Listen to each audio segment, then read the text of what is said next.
Assalamualaikum warahmatullahi wabarakatuh. Nah, kembali lagi bersama saya. Kali ini kita akan membahas mengenai uji data di SPSS, ya.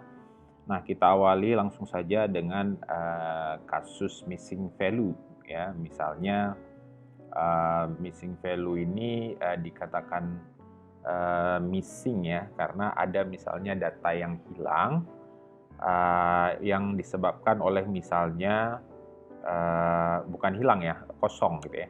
Yang disebabkan misalnya orang yang mengisi kuesioner itu tidak berkenan untuk mengisi atau luput gitu ya, atau bahkan misalnya ada terlewatkan gitu ya, terlewatkan. Nah, yang pertama kita akan membuka dulu filenya ya, file open ya, data, uji data, misalnya missing value ya, missing value. Oke. Nah, ini data yang akan kita praktekkan. Nah, di sini ada beberapa nama ya. Di sini ada 75 data ya, 75 ya, dengan berbagai nama. Di sini ada misalnya variabelnya itu minum, usia, berat, tinggi, income, jam kerja, olahraga, gitu ya, olahraga. Nah, di sini ada Rusdi, Nina, dan sebagainya. Nah, ini bisa kita lihat bahwa ini kosong ya, ini kosong, ini kosong, ya, ini kosong juga, ini kosong juga. Nah, yang seperti ini bisa menyebabkan pengolahan data selanjutnya itu terganggu ya, terganggu dalam artian tentu begitu dioperasionalkan itu akan error atau sebagainya gitu ya. Nah, ketika kita menghadapi yang seperti ini tentu kita harus mengkondisikannya. Nah, mengkondisikannya bisa dengan misalnya meletakkan nilai rata-rata ya, nilai rata-rata yang mendekati juga bisa gitu ya, dan sebagainya gitu ya. Karena apa? Tapi kalau terlalu banyak tidak bisa juga. Makanya kita harus melihat dulu yang pertama itu dia ini missing value-nya ini random atau enggak, atau secara acak atau enggak. Yang baik adalah acak ya.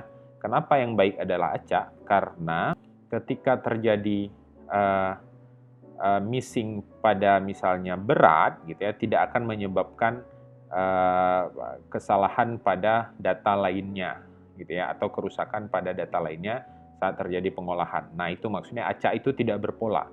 Nah, random, bahasa lainnya random ya, random gitu ya. Nah, kita coba melihat dulu random atau enggak gitu ya. Yang pertama itu analyze ya, missing value analysis. Nah, masukkan usia, berat, tinggi, income, jam kerja, olahraga. Ya, ini contohnya gitu ya, contohnya. Nah, masukkan ke qualitative variables ya. Nah, kita masukkan kalau ini ke categorical variables gitu ya, ke categorical variables. Ini data kategori ya. Di sini bisa jadi 0 itu minum sedikit, 1 itu minum banyak ya, data kategorikal ya, seperti data nominal lah gitu ya.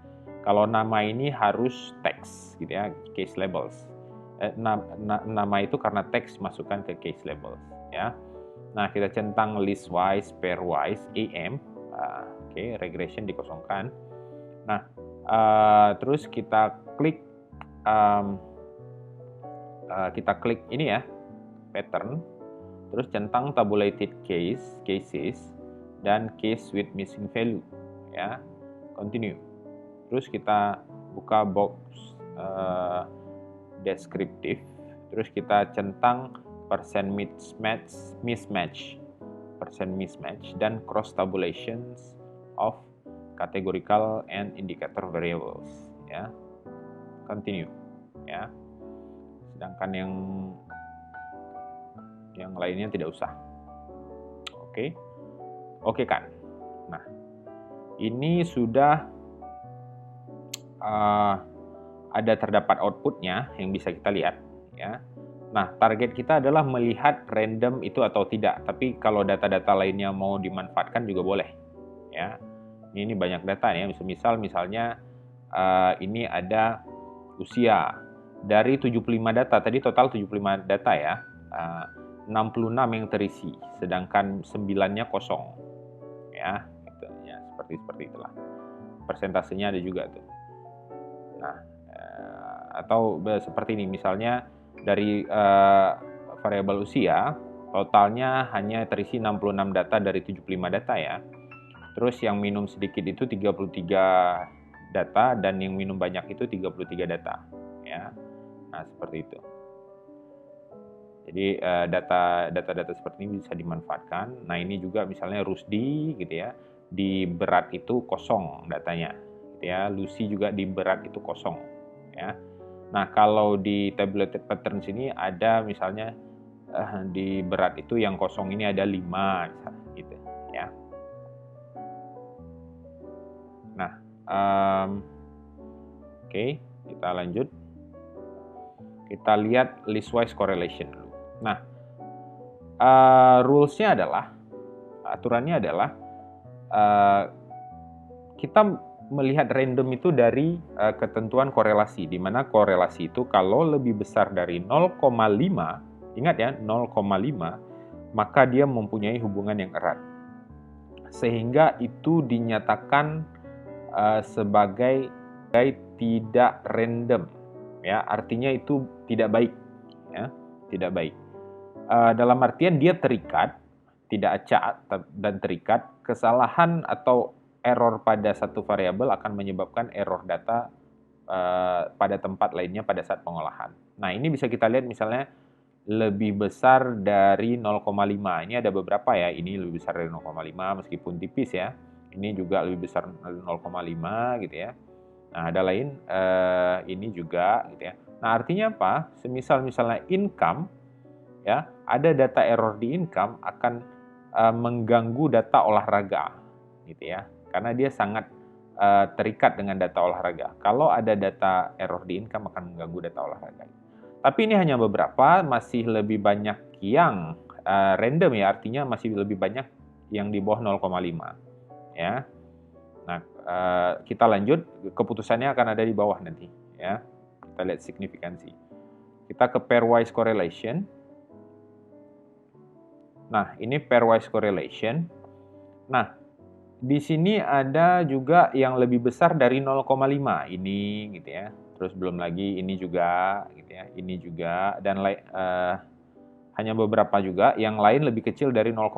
Artinya yang lebih besar dari 0,5 ini tidak random, hanya beberapa, dan yang random masih lebih banyak yang random ya. Nah, kita ke yang lain kan di bawah 0,5 ya. Kita ke AM correlation ya. Nah, ini di sini juga masih ada beberapa yang lebih besar dari 0,5, ini lebih besar dari 0,5, ini lebih besar dari 0,5, dan yang lain lebih kecil dari 0,05. Artinya hanya beberapa yang tidak random dan yang lain random. Nah, selanjutnya kita lihat dari signifikansi yang ada di AM correlation, yang tertera di AM correlation ya. Signifikansi ini apabila, aturannya ya, apabila lebih rendah daripada 0,05 ya, artinya dia signifikan dan dia itu tidak random, alias semua punya keterikatan. Tapi apabila dia lebih besar, ingat ya, lebih besar dari 0,05, artinya tidak signifikan, dia tidak punya signifikansi keterikatan satu variabel dengan yang lainnya, artinya dia random dan itu baik. Ya. Baik artinya dia tidak berpola. Yang harus diingat, random itu tidak berpola ya. Jadi ketika misalnya ada satu kesalahan akan menyebabkan kesalahan lainnya, jadi ada polanya dia gitu, dan itu tidak baik. Sedangkan random itu baik. Nah, ini baik. Kenapa? Karena dia lebih besar daripada 0,05. Ingat ya, kalau korelasi itu lebih besar daripada 0,5 itu erat. Ya. Kalau signifikansi lebih besar daripada 0,05, bukan 0,5 ya, 0,05, itu artinya dia random. Oke? Random itu baik. Tidak random artinya dia berpola dan itu tidak baik ya. Random artinya acak ya. Cara penanganan data missing value, oke, kita close dulu ini ya. close dulu.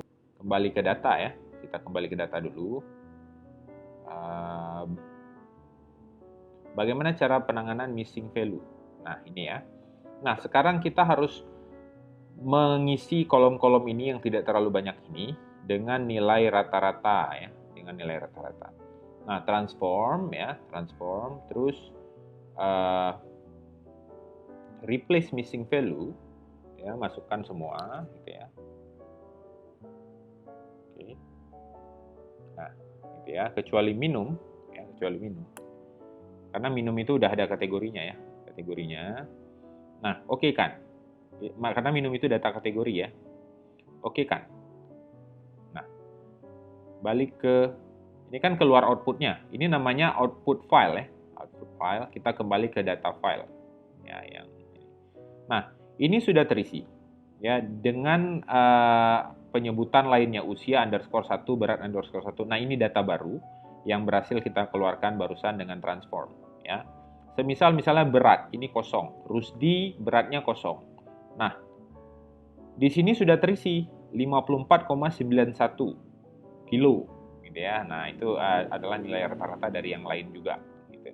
Ya, semisal juga Dina itu usianya kosong. Nah, kalau usia Dina di sini adalah rata-rata 30,14, ya, dan seterusnya.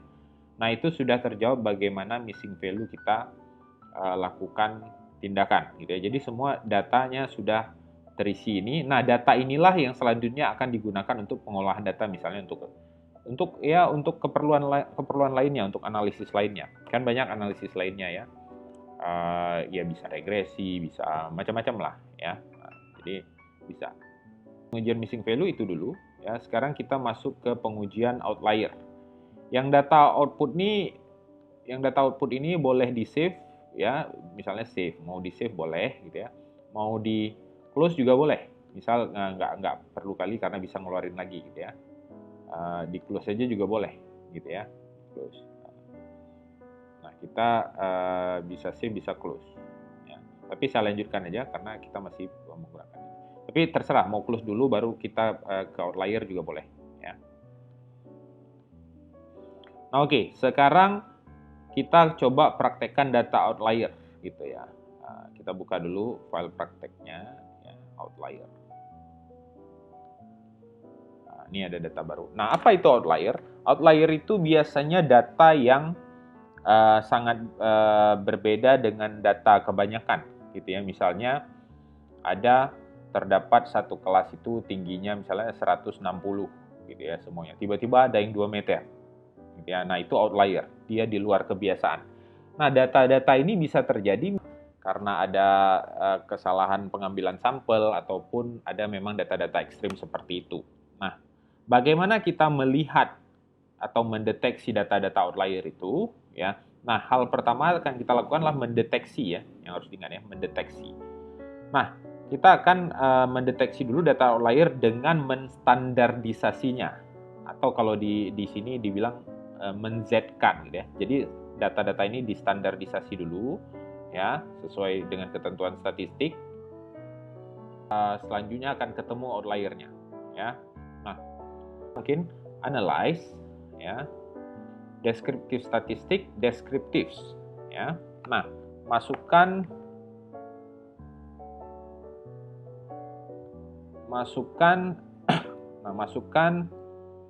usia, berat, tinggi, jam income, jam kerja, dan olahraga gitu ya. Nah, terus save standardized value as variables ya. Kalau minum kan ini data kategorikal. Nah, keluarlah dia ya. Udah kita okekan, keluar dia. Nah, tapi kita balik ke, jangan di output file kita lihat, kita balik ke outlier. Nah, ini sudah distandardisasikan, Z usia, Z berat, Z tinggi ya. Nah, artinya apa? Ini ada Z income dan semua. Nah, ini adalah hasil dari keluaran output SPSS dengan berbentuk data baru yang telah distandardisasikan. Misalnya usia, ini sudah Z usia, gitu ya, Z usia. Nah, bagaimana cara melihat yang outlier? Ya, yang harus diingat adalah data itu outlier apabila dia lebih besar dari plus 2,5 atau lebih kecil dari minus 2,5. Ya, dimana itu ketentuan kurva normal, ya, ketentuan kurva normal. Ya. Nah, di sini ada bisa kita lihat misalnya lebih besar dari 2,5 ada nggak? Kalau ini lebih kecil belum sampai ya. Nah, yang lebih besar dari 2,5 mana ya? Ini 2,8. Nah, ini Z income ya. Z income artinya itu siapa? Di baris kelima berarti si Dina ya. Income si Dina itu kalau yang lainnya 400, 500, 600, 700 dia 1000 sendiri. Nah, itu outlier contohnya ya. Data outlier. Nah, belum lagi yang lain-lainnya juga ada. Ini 4,6 malah ya. Z berat dari ini dia. Berat dari Lilis gitu ya. Kalau Lilis itu 120 kilo ya. Kalau yang lain 51, 80, 60 dia 120 kilo. Nah, itu data-data outlier. Yang cara mengkondisikan outlier adalah misalnya kita mau tetap menggunakan data ini atau kita mau menghapusnya jadi sesuai pertimbangan si peneliti ya. Kalau memang dihilangkan cari data baru ya, cari aja data baru. Nah, selanjutnya kita akan menguji normalitas dengan Kolmogorov-Smirnov. Oke, bersihkan dulu, kita buka data. Kita akan tetap menggunakan data outlier ya. Outlier, kita buka. Oke, ya kita akan melihat kita akan menguji normalitas data ini, gitu ya. Nah, apa itu normalitas? Artinya dia data ini berdistribusi normal, ya. Artinya layak untuk digunakan. Pada beberapa analisis perlu uji normalitas, ya. Perlu uji normalitas. Nah, caranya adalah analyze, descriptive statistic, explore. Nah, ini contoh saja ya. Usia dan berat misalnya. Kita melihat usia dan berat saja ya. Masukkan ke dependent list ya. Di sini klik plots. Oke. Nah, sini plots, di sini klik none, di sini uncentang ya. Ini tercentang memang tapi kita uncentang saja. Di sini normality plots with test. Artinya kita mau tes normalitas ya.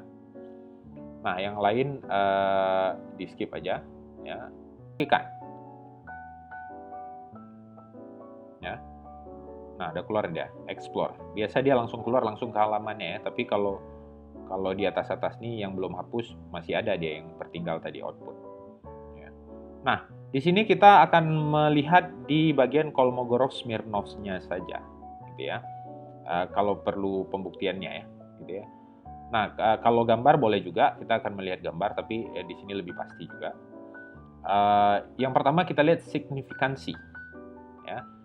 Yang harus diingat adalah angka ini kalau dia lebih besar daripada 0,05 artinya dia normal.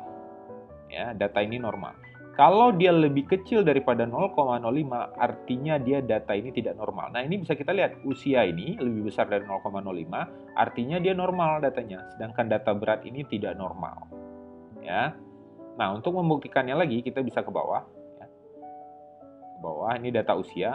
Nah, kalau yang seperti ini dia berkisar di garis ini, dia biasanya dinyatakan normal, ya. Nah, kalau kita lihat data berat, dia ada 2 keluar dari sini. Nah, ini artinya tidak normal, dia tidak sepanjang garis ini, dia keluar data ini. Nah, ini bisa dikatakan outlier-nya lah, ya. Yang tadi ya, Lili sama siapa tadi, ya. Nah, seperti itu. Nah, itu untuk uji normalitas ya.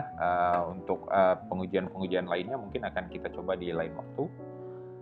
Demikian dari saya. Jadi saya ucapkan assalamualaikum warahmatullahi wabarakatuh. Terima kasih sudah menonton.